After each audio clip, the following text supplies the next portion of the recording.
Coming up this week, off screen. Joaquin Phoenix was never really here. Woody Allen rides the Wonder Wheel. Stephen Graham walks like a panther. We visit the sweet country. There's a mystery at Plot 35. David Oyelowo is a Gringo. Hedy Lamarr's a Bombshell. And home is where the horror is with Mom and Dad. All this to come and more off screen.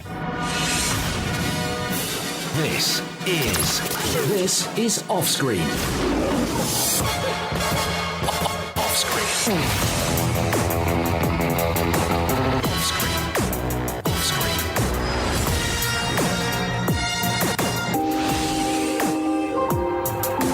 With the latest film news and reviews, this is Off Screen, the on-screen radio show. Ooh, welcome to Off Screen. I'm Van Connor. And I am Case Allen. So, Mr. Allen, it's been an exhausting few days. It's been the Oscars. And, I've slept for like 3 hours in the last week. I think on Sunday night, Monday morning, after the ceremony, I think I got in at 5:30 and Because you were in London. I was in London. I was at Talk Radio doing... Down in the Big Smoke. I did Paul Ross's Oscar coverage. That was my claim to fame this year. My first year ever doing like a pro-Oscar thing. Yeah. Because usually we just watch it together, don't we? Yeah, we've done that in previous years. We have, and it's been fun. It's been fun. That's how I discovered that your wife takes the Oscars very seriously.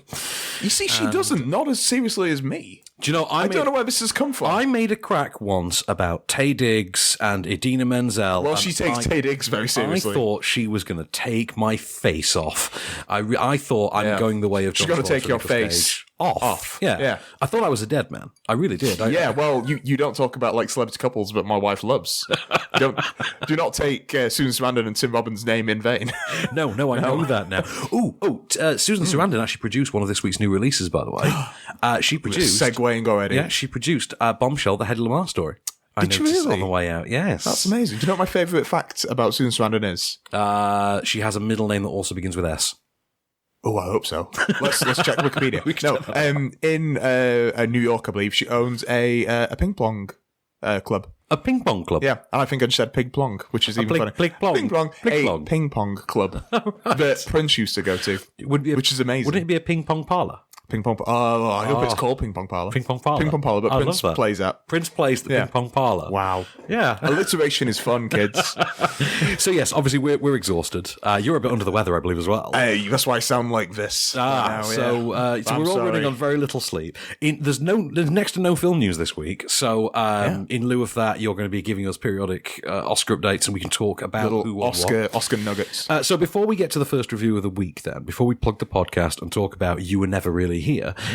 Give me our first Oscar winner of this week then. Who won an Oscar this last few months? Okay. So we're going to do it like a couple each segment. Okay. The first one, let's do it like the Oscars did. So first award given out, Best Supporting Actor, Sam Rockwell. I was so happy with this. Sam Rockwell. I think everyone was. Yeah, it's just nice to see him finally get some recognition. And he's been around forever. It's 20 years since Galaxy Quest. Since he played Guy Fleegman. Guy Fleegman. And I love at the end of the film when he finally gets a name and it's Guy. That's the whole thing, isn't it? Genius. Well, because his name was Guy, wasn't it? That was the whole gag. Yeah. And he's like a red shirt essentially, isn't he? He is. That's his whole gimmick, and it's a brilliant. If you've never seen Galaxy Quest, please do look. Just watch it now. It's amazing. I'm hoping, like if anything else, just loads of people are going to go back and watch a bunch of his great Sam Rockwell films. I think Sam Rockwell. I'm going to get shot for this. Sam Rockwell is very underrated in, wait for it, Charlie's Angels. Do you know what? On the night of the Oscars, Charlie's Angels was on Sky Movies, and I watched like 15 minutes of it, and he is great in it. He is great in it, isn't he? Yeah. The twist of the movie totally works because of his portrayal. And of course he dances to some amazing music. No one has ever looked more threatening dancing to disco music than exactly, Sam Rockwell. Pick Up Pieces by Average White Band. So he has now won the Best Supporting Actor award for 3 Billboards Outside Ebbing, Missouri. Yeah, what's some of your favourite Sam Rockwell films? Well, I mean, I'm not particularly enamoured with the film in the wider context, admittedly, but I do think he's great in Iron Man 2. Right, well, that's in terms of his mainstream stuff. No, he is. I would love to see Just Now Come Back. Moon, of course. Moon, I think he's tremendous in. Is it Confessions of a Dangerous Mind? That was him. Yeah, as well, that was one of his first like proper leading roles, and George Clooney directed that. Clooney's first directorial job as well, wasn't it? Obviously he's been in other films, and other plays by Martin McDonough. Yeah. There's a film I really love called Gentleman Broncos, which is by the guy that did Napoleon Dynamite, and he's amazing in that. I haven't seen that one. Jared Hess? Jared Hess, Jared yeah. Hess. I've not seen that one. Yeah, obviously Moon, he's amazing in. The Way Back. Oh, God, yes. A few years ago, and he's just... Green Mile. Oh, God, yeah. He's great in everything. There's so many. It's one of those where I'm glad he has the Oscar, because it just feels like we had to give him one on principle at this point. Yeah, and he just seems like such a nice dude, and I feel like... Yeah, the whole branch of like the actor side of it. Yeah, they just all love Sam Rockwell. So let's plug our podcast and competitions real quick then. So podcast edition, get more bang for your buck. By that we mean we've devalued the currency, so you literally get more bang for your buck. Bang for your Bitcoin. For your Bitcoin. So yeah, more reviews, more film news, more moments of Cage. If you download the podcast edition, and there's more at the end of the show. We can't fit in the radio edit, so go on Acast, iTunes, Deezer, TuneIn, podcast platform of preference. Yeah. We're all about the bees. All up in there today. Yeah. And competitions this week. If you go on onscreenfilm.com, what we got? And go in the competition section, Paddington 2 swag. Also begins with a P. Also begins with a P. Yeah, that's the only reason why I'm plugging it. So it also begins with a P. You can possibly partake in the procurement of some Paddington proclivities. I don't know. Yeah, going a bit beefy today, wasn't I? Paddington party. Yeah. With your Paddington posse. Yeah. For all purveyors of Paddington. For purveyors of Paddington, partake in our Paddington procurement process. Procurements. Great word. Yeah, all up on onscreenfilm.com/competitions. So let's talk about our first film of the week, our first new release. Let's talk about You Were Never Really Here, which is the latest film from Lynne Ramsey, who most notably brought us We Need to Talk About Kevin. Yeah, she was going to do Jane, Get Your Gun, or and then whatever didn't she drop out in the first couple of days of filming it or something?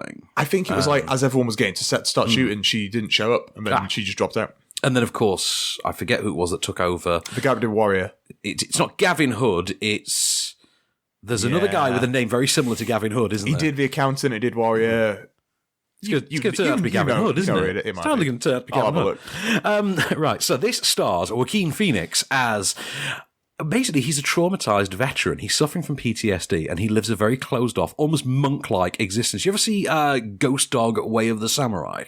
Oh, with Forrest Whitaker. Yeah. Kind of like that, only he's doing it down, dirty, street level. You feel like Matt Murdock could walk around the corner at any moment kind of thing. And he fills his days taking on jobs through a broker, tracking down missing teens, missing children. And he takes on a job for a senator, rescuing his abducted daughter. Gavin O'Connor, not Gavin Hood. Okay, sorry. Yeah. They're both Gavins. They're both the Gavins. We knew it was a Gavin. Yeah, so Joaquin Phoenix fills his days taking on jobs procured for him by his broker, rescuing abducted kids. He takes on a job for a senator whose daughter has been taken in literally the setup of Taken. She's clearly been taken to some sort of sex slave den. And Joaquin Phoenix, the world's most stoic man, will go and retake her. Here's a clip. 235 East 31st Street. That's what the text said. You have kids, Joe? No. Nina. Her name is Nina. I've heard of these places. Underage girls. Senator, if she's there, I'll get her. McCleary said you were brutal. I can be. I need this. Heat this suggests 3 a.m. Hotel Carib, room 701. I want you to hurt them. Don't mess with Joaquin Phoenix. That's the takeaway from this movie. That was going to be the original title about Adam Sandler film, wasn't it? You don't mess with Joaquin Phoenix. Yes. Totally. 50 First Dates would have worked so much better if that was the title. This is really astonishing. This is thrilling. This is lump in throat, hold your breath, suspenseful stuff. Basically, this plays, I think I said this to you before we started, as if someone took a Liam Neeson or Jason Statham thriller and decided, what the hell, let's give this some art house credibility. Let's put Joaquin Phoenix. Yeah, get Joaquin Phoenix. Let's give it some real cred and see what we come up with. And what they've come up with is fantastic. It is moving, it's haunting. When it gets to the violence, it is really hard and brutal. And I mean, there's times where it reminds you of Logan, of all things, in that sort of balance, that way it works, that balance. The performance at the centre is absolutely amazing. Joaquin Phoenix on top form here. I mean, when is he not though? Joaquin Phoenix is always great. He's got this, and he won't get far on foot to come this year. Yeah, I can't wait for that as well. It's going to be a good year for Joaquin Phoenix, I think. Just a really, really compelling story. And it's one of those that if you do sit back and look at it in the same way that you can with films like Get Out, you become very, very aware of this is a B-movie concept that is basically being explored seriously. And I really like that. In that way that I like Get Out for doing the same thing, this very much does the same thing. There is that kind of wonderful exploitation feeling under the surface, but that surface has been covered over by the foliage of the art house, as it were. And foliage. It's not quite as, what was the term I used to you earlier? Was it flouncy?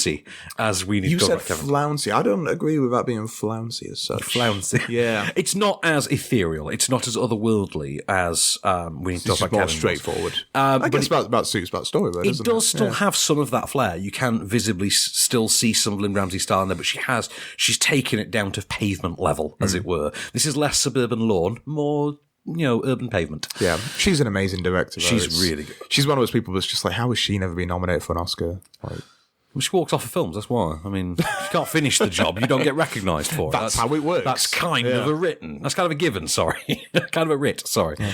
I'm going to go into IMDb now and find that I'm probably wrong and she has been nominated for I bet you were both Let's wrong. Let's have a look, yeah. I just, for some reason, I didn't think... Interesting thing about this as well, this is based on the book by Jonathan Ames. Lynne Ramsey has written it for the screen. I like Jonathan Ames. That's it. He did Bored to Death, didn't he? Yeah, which I loved. I loved that show. Which kind of revived the career of Ted Danson. And yeah, and then Ted Danson just became that guy that was just in like those kind of shows. Yeah, and then I know. The Good Place happened. God bless him for it. Really well written, really sharp, really intriguing, really suspenseful. I loved every second of it. The cinematography of it, I think, absolutely works. Creates this. There's a moment in it in which I thought, to paraphrase your favorite, one of your favorite comedians, is this going to be a Jacob's Ladder moment, a Jacob's Ladder scenario? Because the cinematography really points you in that mindset. I really point you towards that mindset with that sort of, is this going to go Jacob's Ladder? But no, it really works. And I think having that style, the way that they do, does give it keeps you on your toes a little bit. And I quite like that about it. But you'll be thinking, not another Jacob's Ladder scenario. Exactly. Once is enough. With the latest film news and reviews, this is Offscreen, the on-screen radio show. And we're back, and we're getting more awake slowly. I think slowly. Coffee helps. Coffee helps. I'm coming back to life ever so slightly. I think. So let's talk about Wonder Wheel then, and then you can give me another. So this is not the Todd Haynes film that I thought it was last week. Yeah, but I did the same thing with Journey's End and Journeyman. We're going to call it to what Journeymanning. Journeymanning. It's Journeymanning. Yeah. So Wonder Wheel and Wonderstruck, two different films, just as Journey's End, Journeyman, are two different films. Yes. Yeah. So, like Bill Pullman, Bill Paxton. David Keith David. Yeah, that's how we are. Yeah. Dermot Mulrooney, Dylan McDermott. Except we could do this. They have now acted together. So I generally think this could be just like a podcast in its own right. What, we just talk about the wonder of David Keith and Keith David? Like, I feel like if you actually got the pair of them to do the podcast with you, that'd be amazing. That sells itself. And they review each other's films. That'd be good. Yeah. Keith David reviews the films of David Keith. Yeah. Astonishing. Keith on David and then David on Keith. Oh. Yeah. I love it. Come on. You know the podcast is literally called David/Keith. It writes itself, doesn't it? It totally does. Okay, so Wonder Wheel, which is the latest film for Woody Allen. It's more fun to talk about Keith David and David Keith than it is to talk about Woody Allen right now. This is the thing, because this film got kind of buried. I mean, this was an early Oscar contender, wasn't it? And now it's sort of, as the time drew ever closer, it'd been shunted to the side. Like, at least for Kate Winslet. I think. So this follows, stop me if you've heard this one before. So, an all-star cast in a Woody Allen film are joined by the sudden arrival of one of their estranged family members who is fleeing their life and has come to live with the ensemble cast and brings their problems with them. So like a less good Blue Jasmine. Basically, yes. Yeah. All right, so this is like the only film Woody Allen wants to make now. In this case, the new arrival is Juno Temple, who is the daughter of all people, Jim Belushi. Jim Belushi's the star of a Woody Allen movie. Was he in another one? Was he in Cafe Society? Or did I dream that? I feel like you dreamt it, but I think it's also possible. I don't remember. It's possible. Yeah. Right, I'm going to get to a criticism about that in a moment. But Jim Belushi's daughter comes and joins him. They live at the Coney Island Fair. They live behind the big wheel, behind the Wonder Wheel. He has his wife, Kate Winslet. He has her son, who's a cantankerous fire starter. He literally lives to start fires. He's a fire starter, just fire starter. Exactly. And she's being pursued by the mob. And her arrival brings with it a love triangle of sorts between Kate Winslet, her young lover, played by Justin Timberlake with the most amazing head of hair you've ever seen. Oh, it's wonderful, isn't it? It is wonderful. Yeah. That's the wonder in the wheel. Is Timberlake's hair? That's it? That's what the wonder of the title refers to. His hair, and of course Juno Temple. And this love triangle spirals out as the mob are looking for Juno Temple, and the family themselves are struggling with their own internal quabbles. We have a clip. Why aren't you in school? Want to see this picture? It's the last day. You can't not go to school. Jesus, Richie.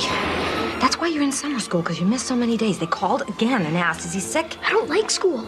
Doesn't matter if you don't like it. I don't like waiting on tables, but we need to eat and pay the rent. Some things in life you have to do whether you like it or not. Let me watch the picture. Where'd you get the money for the movies anyhow? I took 50 cents out of Humpty's pants when he was asleep. What? You steal from your father? He's not my father, and I hate him. Don't you dare say that. He saved my life. He's a good person. Why does he hit you? He doesn't hit me. Yeah, when he gets drunk, he hits everybody. So, yeah, Woody Allen's back. I'll be honest, at this stage, it's starting to feel like, you ever have one of those friends who plays a lot of video games and every year, without fail, they pop down to game and they drop 40 quid on Pro Evo or FIFA every year, even though it's the same game with like 3 new players added to it. The controls are the same, the game dynamics are the same. Well, basically, Woody Allen is that. Woody Allen is cinema's Pro Evo soccer. He is Hollywood's FIFA. It's the same game, and the only thing that separates this one really from the last few is that this one's gone for something more of a music hall kind of a feel, something more of a quaint stage player production. And you have Kate Winslet, who's a sort of faded, who's playing a sort of faded, wannabe star. Justin Timberlake, who wants to be a writer, and you have this starstruck quality to the characters anyway.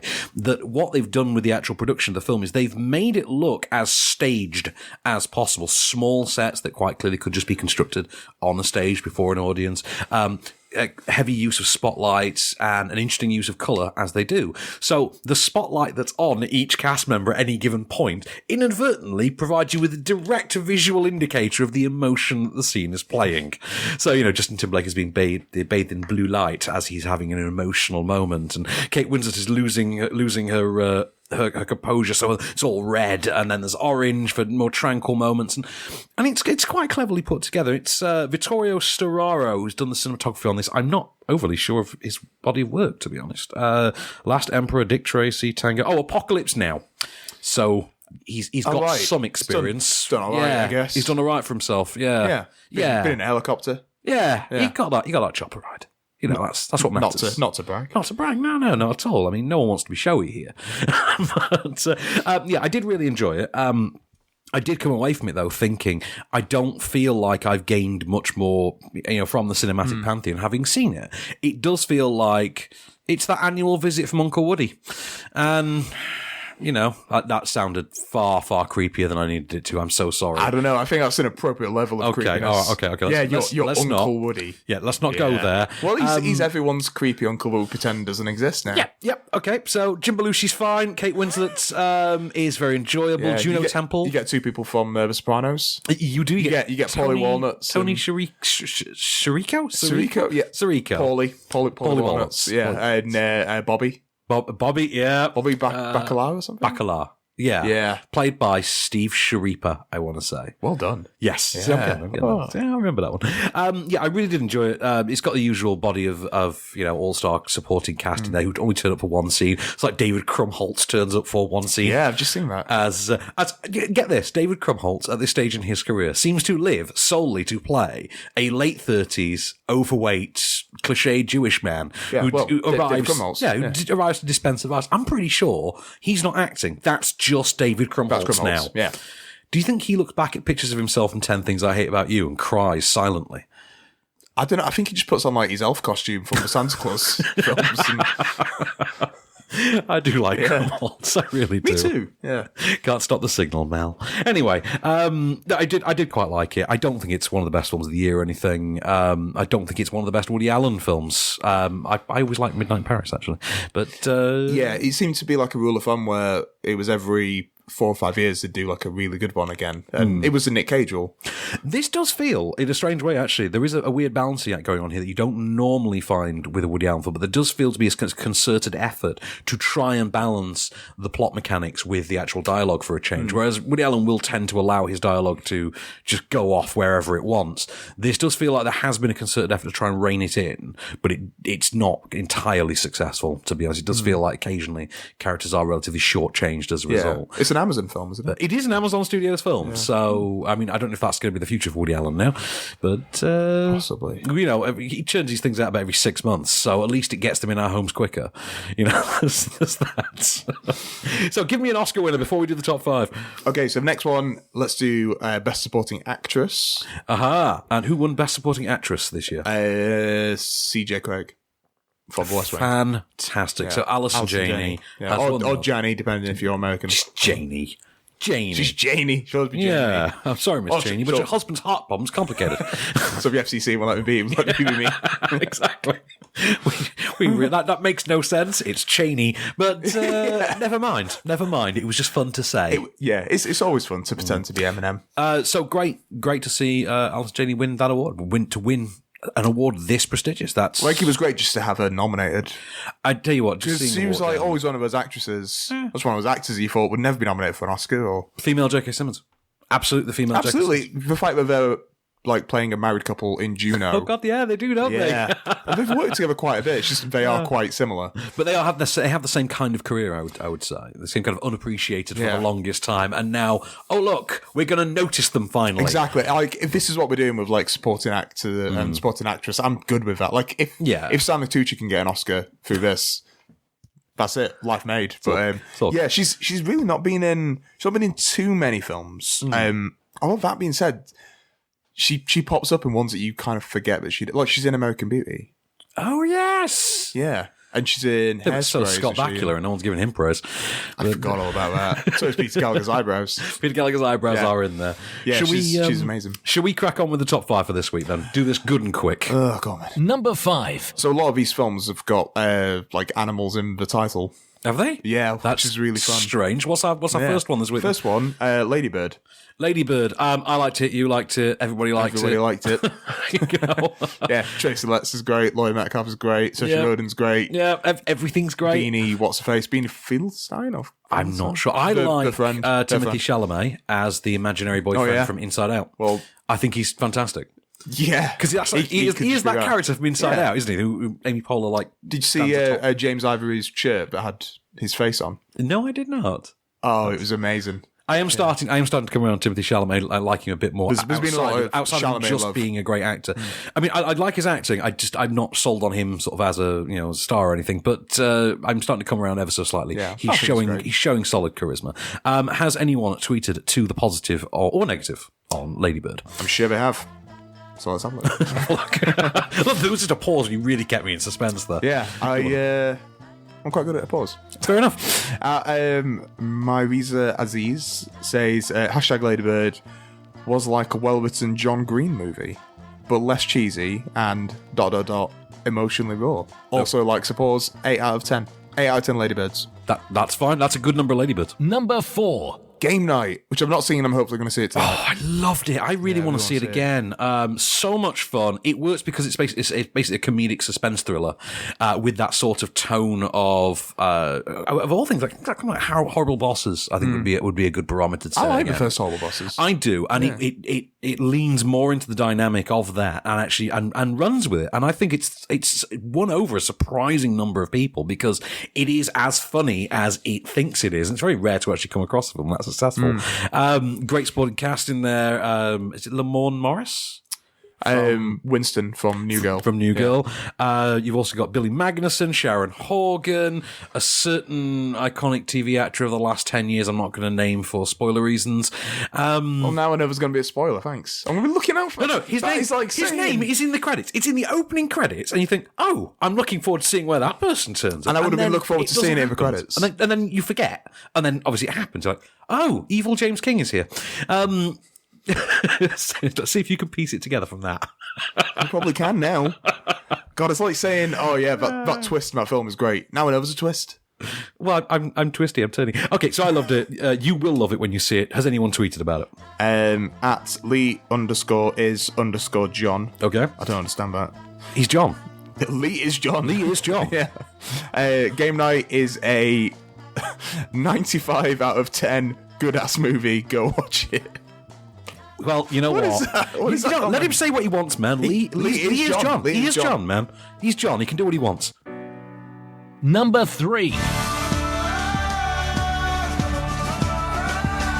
The Greatest Showman, not the greatest song winner at the Oscars. No, it's not. And I was traumatized by that. I really thought it was going to win. I really did. But you know what? It's beyond a joke how much money this is still making.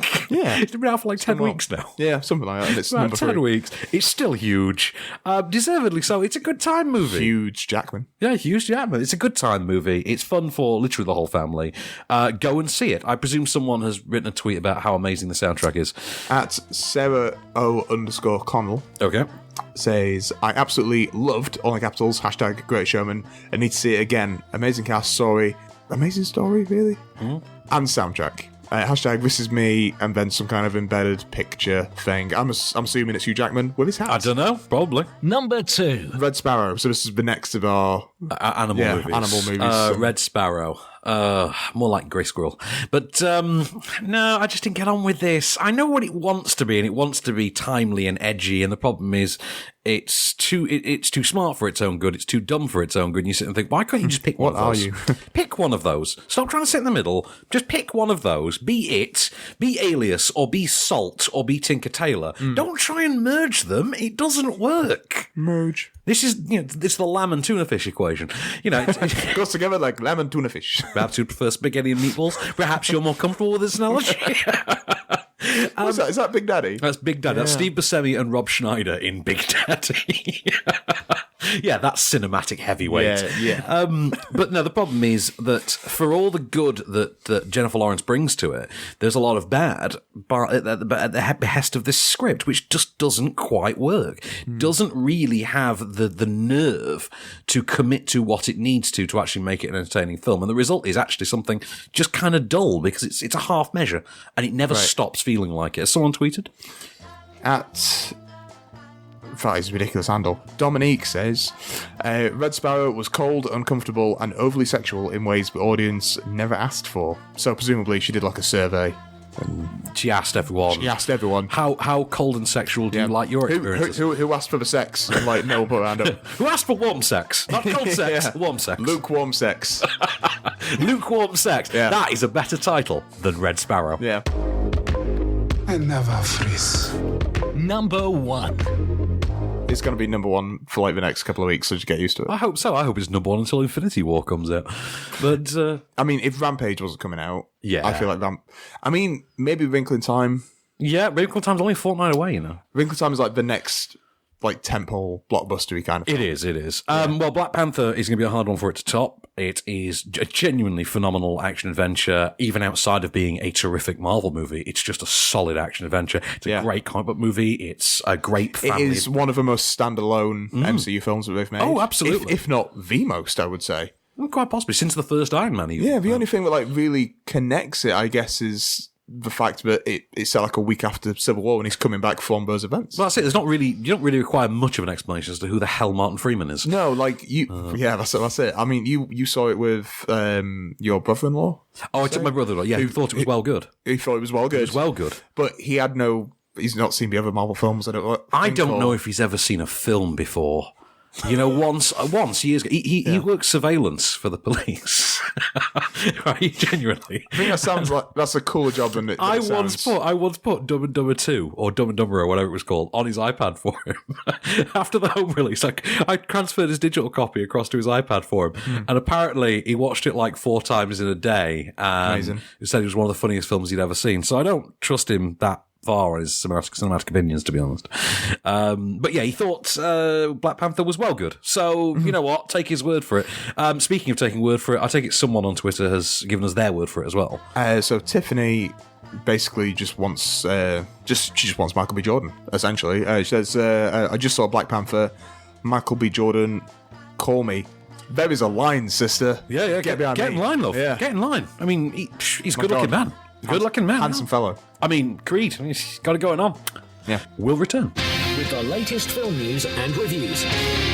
This is Offscreen, the on-screen radio show. And we're back. So, Mr. Allen, we've got, there's a lot of films out this week. I don't know if you noticed. There's like 9. There's 9 films out. Yeah. There would have been 10. However, I made the executive decision to skip The Divine Order in exchange for 2 hours in bed. Kurt Russell. I chose to kill Steven Seagal. Yeah.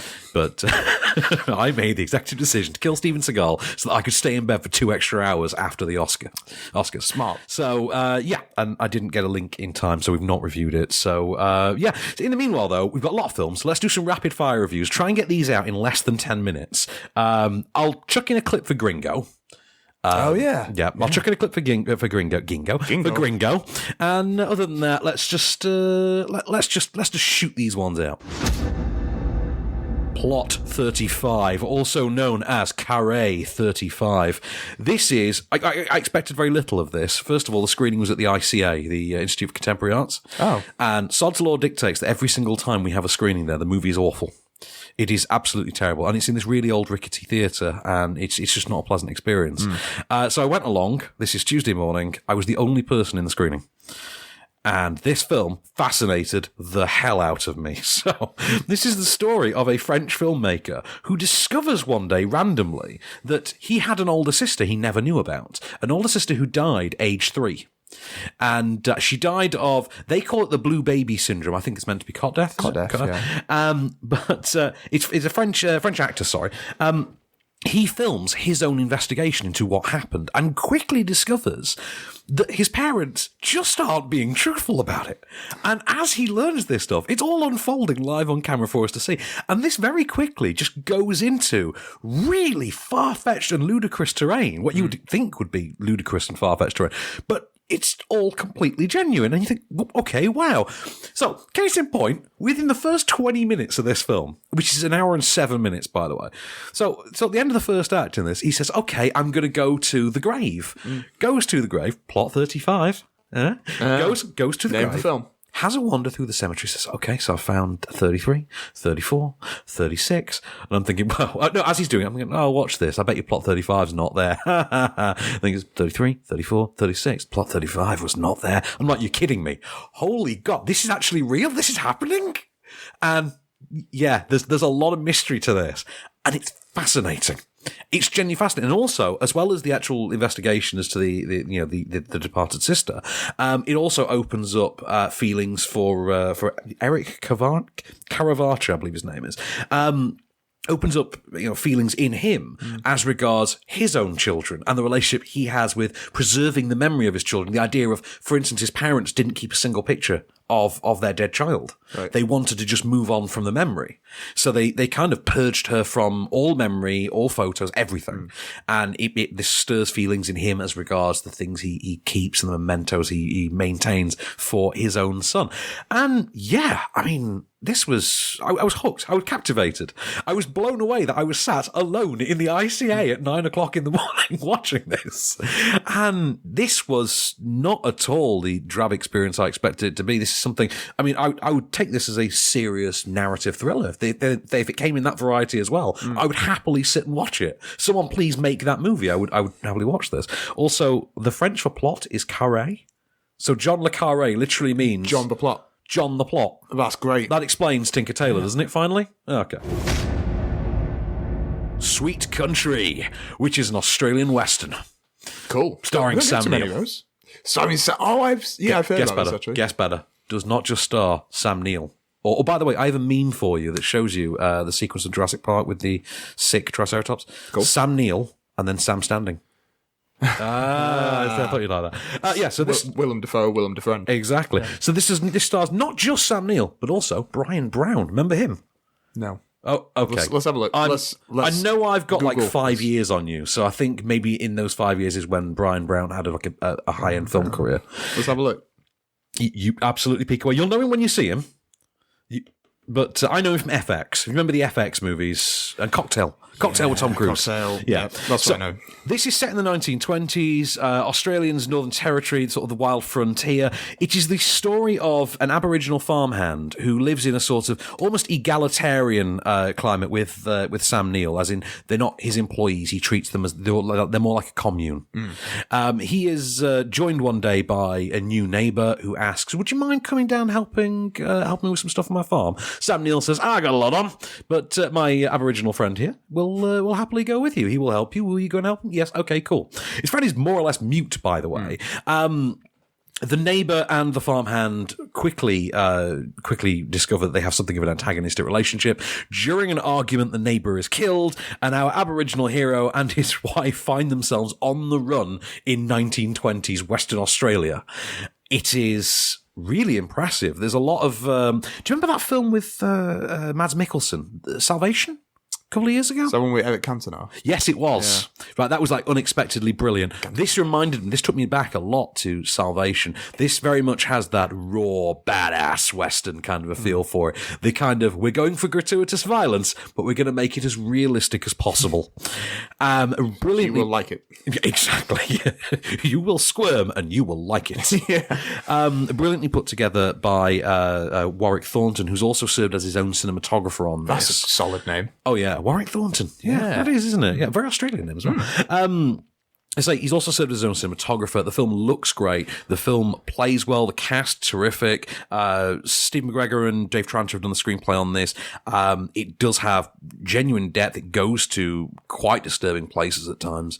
If you get the chance to see this, absolutely do.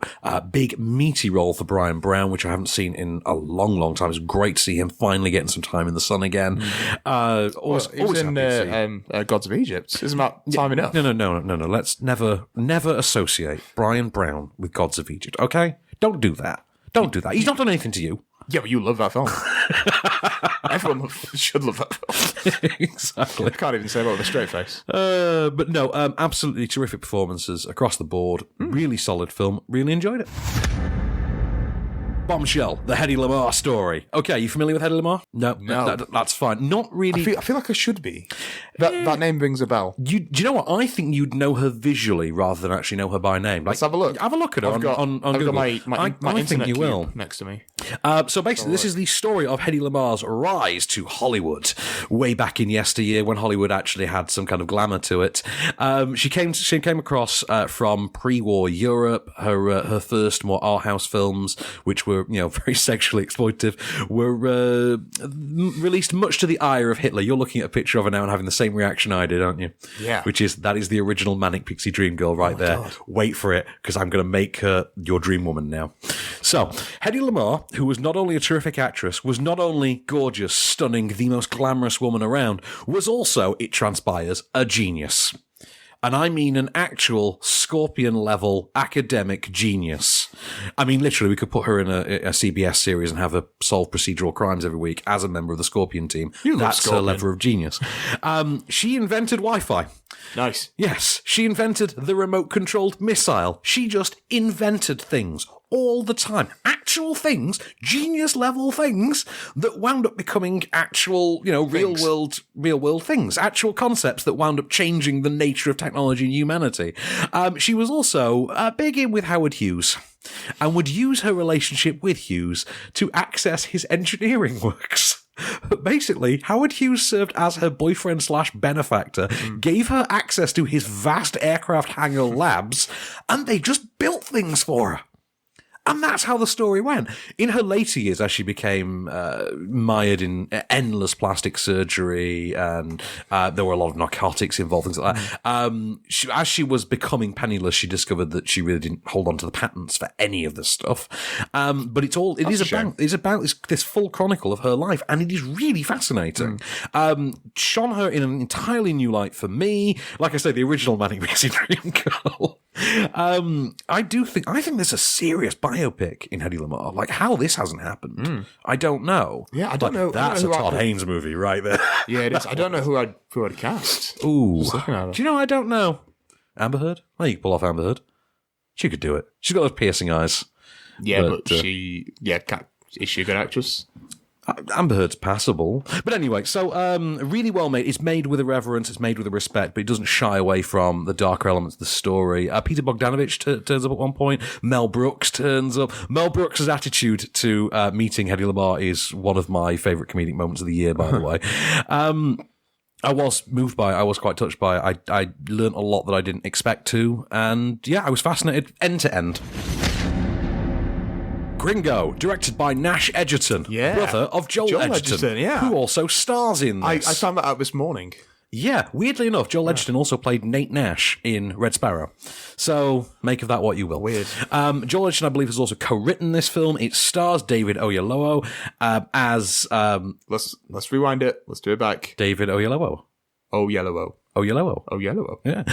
So it stars David Oyelowo as Howard, a trampled upon middle management type who goes on a company trip to Mexico to try and lock down a deal for the inevitable restructuring of US marijuana laws. In the meanwhile, he's being screwed over by his horrible bosses, as it were. Charlize Theron, who is basically playing her exact character from Prometheus, only with a sex drive, and Joel Edgerton, who's basically playing the Colin Farrell character from Horrible Bosses. Howard then decides to fake his own kidnapping because reasons. Here's a clip. Richard. Harold. What happened, buddy? Why'd you come back with me and Lynne? Richard, I've been taken. Taken? Elaine, I've been kidnapped. Turn it down. I have a gun at my head. Stop. What are you doing? Calm down and explain as clearly as you can what's going on. I am somewhere in Mexico with a gun to my head. I don't know how much clearer I can be. Harold, it's okay. We're here. What do they want? They want 5 million wired to an account. Or they're going to hang me from the bridge. 5 million what? Pesos? Dollars. It's really not very good. Joel Edgerton didn't co-write it, by the way. I just want to get that clear because I don't want to tar Joel Edgerton for something he didn't do. He didn't co-write this mess. He only starred in it. His brother directed it, though, so I hate the brother. It doesn't work. It feels like one of those sub-Soderbergh movies you get every few years. Remember The Mexican with Brad Pitt and Julia Roberts? Remember how naff that was? Yeah, that's not Soderbergh. No, I know. I mean, that sub-Soderbergh sort of knockoff thing they do. Oh, right. Where you get like... It's trying to be Soderbergh. Yeah, trying to be Soderbergh. Sub-Soderbergh. Who's that? Is that Gore? Foderbergh. That's Gore Verbinski, isn't it? Yeah, it is, I believe. Yeah, but it feels like one of those. It never comes together. It's never interesting. It's never funny. I didn't laugh once. There's a lot of attempted humour in it. Needs more Benicio del Toro. There are a lot of ideas that are just fired off without any thought of where they might land. There is this weird thing with Tandy Newton's character where we're told every now and again that she used to be fat, and then there's a shot towards the very end of her in a fat suit, and I find myself looking at the moment thinking, I think that's meant to be funny. I'm just not seeing it because you're looking for the joke. Yeah. I'm looking for comedy in all the wrong places, like an actual comedy. So, no, complete rubbish. Avoid it like the plague. On to the last one. Speaking of unfunny comedies, we come to Walk Like a Panther, a movie that wants to be still crazy with wrestling. Okay, it's what I've been wanting. Yeah. It's what I've been asking for. Remember Still Crazy? The flame still burns. Jimmy Nail. Yeah, awesome, wasn't it? Tim Spall. Yeah, awesome movie. Turns out you can't go home again, though. And that's how you come to Walk Like a Panther, which seeks to do exactly the same movie. The only problem is, remember how in Still Crazy, all the characters who had been like rockers back in their glory days, they'd all gone their separate ways. They reunited in their older years to go back on the road. And Right. The thing with that is they've tried to do that exact format again, only none of the characters have gone anywhere. They've all just been hanging out in a pub together for decades. Right. And you're like, okay, I'm not sure what the point of this film is. They just couldn't be bothered. Okay, fair enough. Yeah, but just here anyway. Apparently, it was written for James Corden, and that makes a degree of sense actually because it stars Stephen Graham as a man we're sort of meant to believe is in his mid to late 20s at best and is grossly overweight. Stephen Graham's kind of buff and about 45. Yeah, like clearly in his 40s. Dave Allen from I, Daniel Blake plays his dad. And you're thinking, that's good casting. You look about 10 years apart. None of the jokes... I think that's quite good casting. None of the jokes land. There's loads of comedic ideas that are just half-baked, never really thought out. The characters there are no characters. There are literally no characters in this. Julian Sands turns up for this love triangle that I can't even begin to probe the sanity behind because it's non-existent. And I came away from it all thinking... Well, at least they gave us lagers with the film's logo on. That was nice. Yeah, we got Like a Panther lager. Nice. And I promise you, more thought went into the design of those lager cans than did the actual film. And I say this knowing someone who did the actual artwork. Although I'm sure that fans of just, Panthers in general are really happy we got 2 films with Panther. 2 Panthers, we got 2 Panthers out. 2 Panthers and a Sparrows in the multiplex at the moment. Yeah, and a Ladybird. And a Ladybird, yeah. It's like a zoo. Yeah, I just came away from the whole film thinking, you know what, it's a film aimed at your uncle, effectively, who remembers when British TV used to show wrestling on a Saturday afternoon. And to be honest, that's pretty much just everyone's uncle. They're the only people that are going to like this movie, and even then, about half of that is going to be because of Jill Halfpenny in spandex. So, a bit of blue for uncles, On which note, let's move on. With the latest film news and reviews. This is Offscreen. We're back, Mr. Allen. So, we've not done Best Actor and Actress. No, do you want to do those? So we should do them now. Let's do them quick. Let's get those right now. Minutes. Okay. So, Best Actor. Mm-hmm. Was it Daniel Day-Lewis? It was, but... Kevon Wallace? No, inside of Daniel Day-Lewis was actually Gary Oldman. Oh, okay. Yeah, because they're both so method, and they're like... and, Gary Oldman likes to put on loads of prosthetics, and... So, he won for Darkest Hour, then? That's... One for the Churchill film. The Churchill film. The Churchill film. Fair enough. One for the Winston Churchill. Tiger's Mouth scene. That could have been called Tiger's Mouth, couldn't it, that film? Would have made about as much. Way better. Yeah. Don't like the film. I like him in it. I think his performance is good. I think the prosthetics are great. But, it's a Lifetime Achievement Oscar. And, yeah, effectively. Rightly so. Yeah, exactly. How at this point has Gary Oldman not won an Oscar? So Best Actress, though, this was a very controversial moment, I think. The speech was a controversial moment. I don't think her winning was controversial because it's what everyone wanted. Well, her winning was a given. Yeah. So definitely, yeah. So, Franny McD. Frances McDormand. Yeah. For 3 Billboards. Her second win after Fargo was it 96? Yeah, it's 21 years ago. 21 years ago. And she, of course, called for The Inclusion Rider. Yeah. Which I'm looking forward to. Nobody knew what that was. And then after everyone had Googled it, everyone knew what it was. Everyone thought it was a Nicolas Cage movie. Yeah, sounds like Nicolas Cage is The Inclusion Rider. Yeah, he was on the phone to his agent. Yeah. Give me this movie. Give me this movie. Yeah. So Inclusion Rider is something that an actor can put into their contract to say that whatever film they're signing up for, they have to have a 50% diversity hiring. I think that'll happen. Yeah, so that's the cast and the crew. I think that's definitely which is amazing. Yeah, and she made every woman in the building stand up with her as well. Yeah, I like how kind of forthright she was about it because she said that she'd only just heard about it, even though it's been in existence. Yes, for she years. did. Yeah, she's like, I only just heard about this myself. Okay, cool. At least it's not just me then. Yeah, because for about 2 minutes I felt like a dumbass. No, I think because people in the room didn't applaud straight away. It was a bit like, we don't know what that is. Took about 30 seconds Googling time in the room there and then. Yeah, and we were like, yes. Meanwhile, Michael Keaton was putting his speech away. But so let's talk then about Nicolas Cage for our final film of the week. For a film we've both seen. You'd forgotten we were doing this, weren't you? And we talked about it at the start of the show. I know, okay. So we've not got much time. We've got like 7 minutes tops to wrap up this show. So let's talk about Mom and Dad. Latest film from Brian Taylor of Neville Dean Taylor fame. Neville Dean Taylor? Neville Dean Taylor. Who did, of course, Crank, did Crank 2, did Ghost Rider Spirit of Vengeance. Gamer. And then nothing, really. They split after that, I think? Yeah. So they've now done this movie in which suburban parents go nuts and start trying to murder their children. We follow one such family, the parents being played by Sir Nicholas of Cage, of the California Cages, and Selma Blair as they try to murder their two admittedly quite annoying children. We don't have a clip. There's surprisingly few available. We do have this, though. Here's Nicolas Cage smashing up a pool table.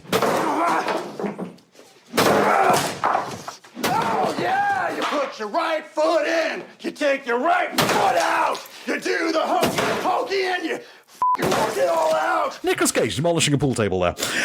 Yeah, I mean, worth it. Worth it. It's worth seeing film just about. This is actually a great movie, though. This is about 88 minutes long. I thought this was great. I watched it with you, and then I went and saw it a second time as well. Yeah, I feel like I need to see it again. Really good. Yeah. Plays like an inverse of Cooties, but with the tone of 28 Days Later, of all things.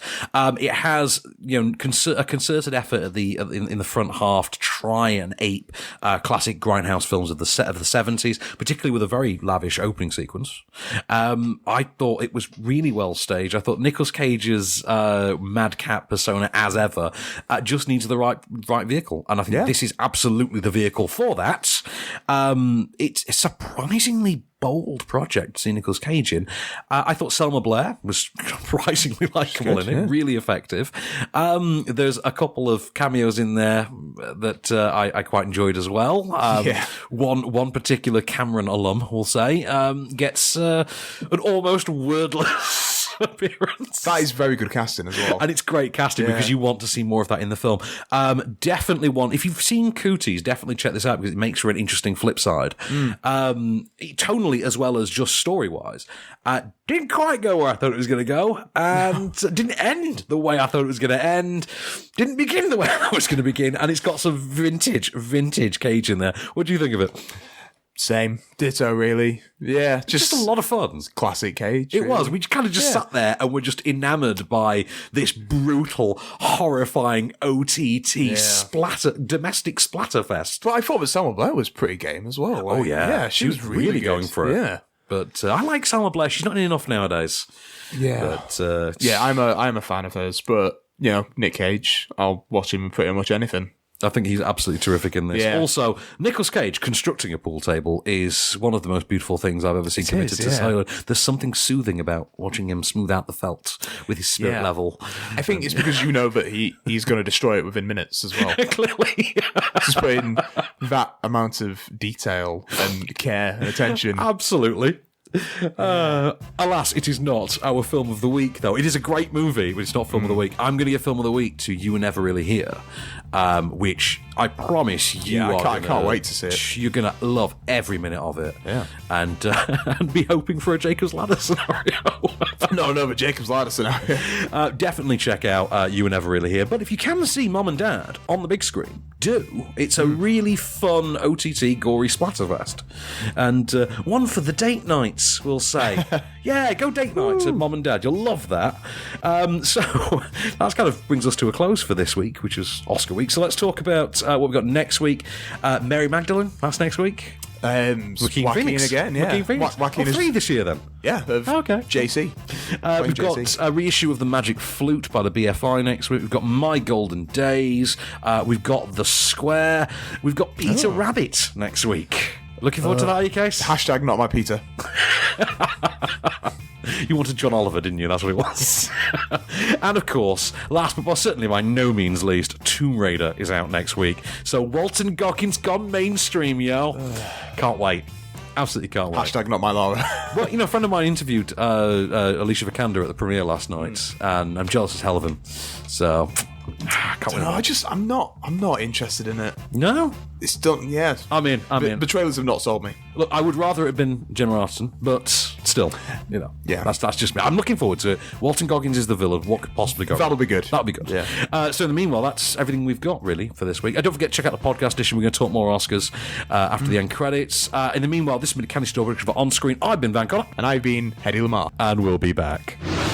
Just show me the way to get out of here, and I'll be on my way. You've been listening to Offscreen. For more news and reviews, visit onscreenfilm.com. Okay, cut. That's a wrap.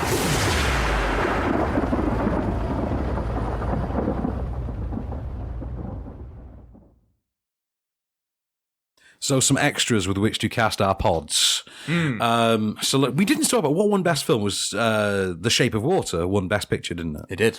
Were you surprised by that? No. No, I wasn't surprised because it was kind of the B choice, really. I think it was going to be Three Billboards and then. To be honest, I don't think it was the B choice. I feel like Shape of Water and Three Billboards were kind of toe and toe, neck and neck, just body part to body part. And Get Out was a little bit behind it. Get Out was like the dark horse, and it was very much being seen as like a freeway race.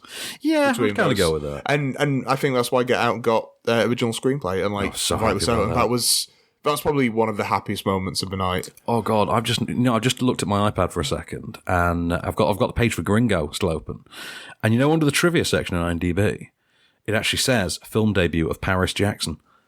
Michael Jackson's daughter Paris makes her film debut in Gringo. I mean, God, crazy. Yeah. What to make of that? If you could pick a worse film to cameo in, but yeah, but no, it was pretty bad. Gringo. So no, Shape of Water though, I'm happy that it won an award. I just think if you weren't going to give it to Three Billboards, just go all the way and give it to Get Out. Just if you want to try and. I don't think Shape of Water is a safe choice. Is that what you're trying to say? I feel it's just a bit more acceptable as a Best Picture winner. The Best Picture winner is about a mute woman that has sex with a fish man. With a fish man. Why did you just go, there were cones on me? There were cones. Because my voice is cracking. A mute woman has sex with a fish man. It won an Oscar. Deal with it. It won 4. It won Best Director and Best Picture. Yeah, and this was the most genre heavy Oscars I think we've had in years. Very true. No Logan win though, was there? Stupid Call Me By Your Name. Be happy. I will never be happy. No. I don't know what happiness is. I work with you, man. I don't know what happiness is. I honestly think, this might be one of the most predictable years, but it was also one of those years where everything was just kind of fell into place and was correct. I think it was Robbie Collins who ran a piece that Oh, yeah, said, what did he say? Like I care. Oh, yeah. Robbie Collins ran a piece, I think, with The Telegraph that said something like, good films, bad winners. Which I thought, okay, I can kind of see what you mean. What does that mean? I think he was referring to how predictable it was. Because it was. How many did you get right out of interest on your score? 21 out of 24. You got 21 out of 24. I think I missed 4, so I think I'm 20 out of 24. Right. But then again, I hosted Oscar night with someone who had only seen Darkest Hour, so you're automatically in a better position.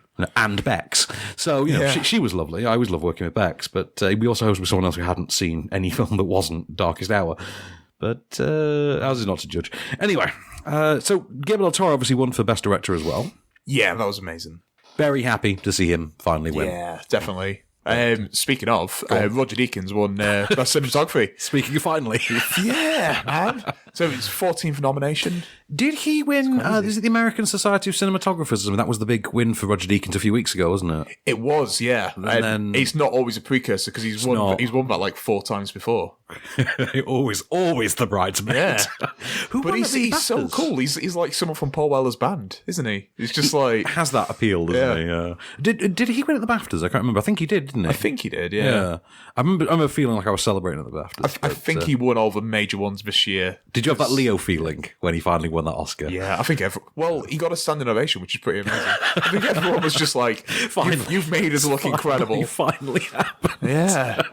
It was great. And then best score, Shape of Water. Yeah, I mean, I wasn't terribly surprised, but he's Quincy Jones' brother, man. He's got to win. He is Q's brother. I was amazed by that. If I was Alexandra Desplat, I'd be my business card now. But, yeah. Brother of Quincy.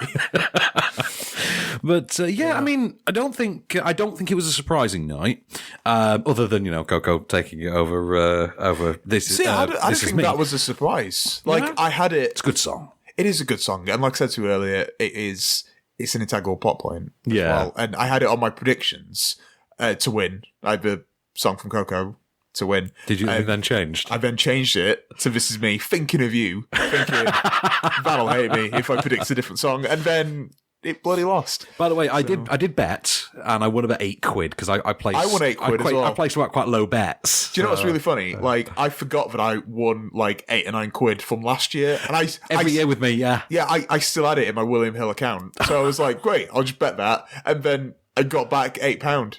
I couldn't remember the password to my William Hill, so I just set up on Bet365. I just feel like I'm gonna perpetually have like £8 and £9 constantly in that account. I feel like that's going to be when we're all like grandparents kind of age. That's going to be our great sort of gold rush when we all discover that we've got like leftover gambling accounts filled with money that we've just let appreciate. £4. Yeah, and we just go around gathering them all up, cashing out. But, amazing. What were some of the other big ones? Oh, yeah, we talked about animated Coco. Obviously. Oh, yeah, that was. Do you know what was quite an interesting one? Live action short. Yes. It was won by two people from Hollyoaks. Yes, Rachel Shenton, who did the speech in sign language, I believe. Yeah, which was pretty incredible. Yeah, it was. It was. Best foreign language film went to A Fantastic Woman. It's a film you've seen, which I saw last week. Yes, the timing was pretty good. I was out of the ones I had seen of the foreign language films. Yeah, I've not seen The Square, and I really want to see The Square. No, I've not yet. But of the ones I'd seen, that was the one I thought, yeah, okay, I can understand. I can get on board with that. Yeah. But you felt like it was going to because it's this year, so you know what I mean. It's very timely. Well, yeah, I think the idea of a trans drama, regardless of where in the world it's originated from, I think the trans drama in 2018 feels pretty timely. Yeah, and also one of the documentaries was directed by a trans director as well. Of course, who was that one? Yancey Ford, who did Strong Island, which is on Netflix, which I managed to watch most of the documentaries. I didn't watch Abacus, but I watched... That was the one I wanted to win Best Documentary. These are my picks, by the way, from the day. My pick actually won. It was Icarus. And you actually picked Icarus? Won, yeah, because we watched it a couple of weeks ago, and it's really good. I meant to and then never got around to it. I really want to. I think you would love it. Costume design, Phantom Thread was an obvious one. Yeah, and he's the guy with the jet ski as well. That was a really good bit, I thought. I really enjoyed that. Makeup and hairstyle went to Darkest Hour. Did anyone not see that coming? Surprised, yeah. Well, that guy came out of retirement to do his prosthetics. Well, yeah. So what was the story of special effects? Because I wanted War for Planet of the Apes to win, even though I knew it As did I. I should have just put down Blade Runner because you knew it was going to, but there was part of me that wanted Planet of the Apes, so I put it down. And then, of course, Dunkirk got its sound mixing and sound editing, and wow, okay. That's how we're doing this, is it? But you could tell that the producers thought that Baby Driver was going to do it because you get two people from Baby Driver to present those Oscars. Well, I was surprised because did you say editing went to Dunkirk, didn't it? In the end. Yeah, well, yeah. And I was quite surprised because I thought Baby Driver would have that. I think very a lot easily. of people thought that, yeah. Because it's the thing you think of with Baby Driver. Yeah. You think the music, you think the editing. Yeah, well, it's like with Whiplash. Yeah. Whiplash won editing. And by the way, speaking of Whiplash, I forgot. I meant to text you and tell you this, but I forgot. Sorry. This week's American Dad. Right.